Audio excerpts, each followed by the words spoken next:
गुलजारीलाल नंदा, मुरारजी देसाई, चरण Singh, VP Singh, PV Narasimha Rao, Atal Bihari Vajpayee వీళ్ళందరూ ప్రధానమంత్రులు కారా? వాస్తవానికి మన ప్రధానమంత్రులు ఎవరికి వారే సాటి, ఎవరికి ఉండే ప్రత్యేకత వాళ్ళకు ఉన్నది. అద్భుతమైనటువంటి పథకాలను ప్రవేశపెట్టి ప్రపంచమే అబ్బురబోయే విధంగా పరిపాలన చేసినటువంటి ప్రధానమంత్రులు మన ప్రధానమంత్రులు. వాళ్ళు దేశం కోసం పనిచేసిండ్రు, సమాజం కోసం జీవించిండ్రు వాళ్ళు వాస్తవం.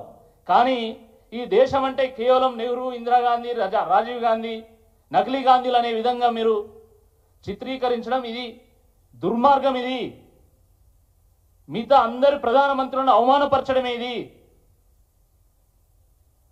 అరే పెడితే పివి నరసింహారావు గారు విగ్రహం పెట్టినా ఒక అర్థం ఉండేది. ఆయన మన తెలంగాణకి ముఖ్యమంత్రిగా పనిచేశారు. ఒక తెలుగువాడు, తెలంగాణ వాడు దేశాన్ని పరిపాలించిండు అంటే అది ఒక గర్వకారణం మనందరికీ కూడా. కానీ ఇప్పటివరకు పెట్టిన పేర్లు సరిపోనట్టు మళ్ళీ రాజీవ్ గాంధీ గారి విగ్రహం తీసుకొచ్చి మన తెలంగాణ సచివాలయం ముందు పెడతారు. నిన్న మొన్న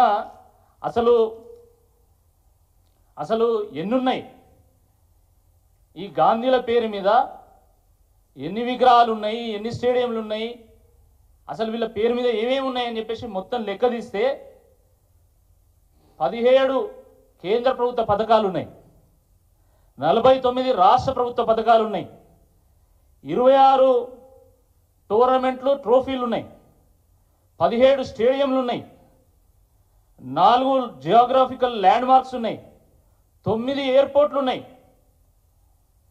4 పవర్ ప్లాంట్లు ఉన్నాయి, 99 యూనివర్సిటీలు, ఎడ్యుకేషన్ ఇన్స్టిట్యూషన్స్ ఉన్నాయి, 41 అవార్డులు ఉన్నాయి, 17 స్కాలర్షిప్లు ఉన్నాయి, 17 నేషనల్ పార్క్స్ అండ్ మ్యూజియంస్ ఉన్నాయి, 37 ఆసుపత్రులు ఉన్నాయి, 35 ఇన్స్టిట్యూషన్స్ ఉన్నాయి, 37 రోడ్లు, బిల్డింగ్లు, ప్రాంతాలు ఉన్నాయి. మొత్తం లిస్టు చేస్తే ఇంత శాంతాడు అంత ఉన్నది. మీరు చూడండి ఒకసారి.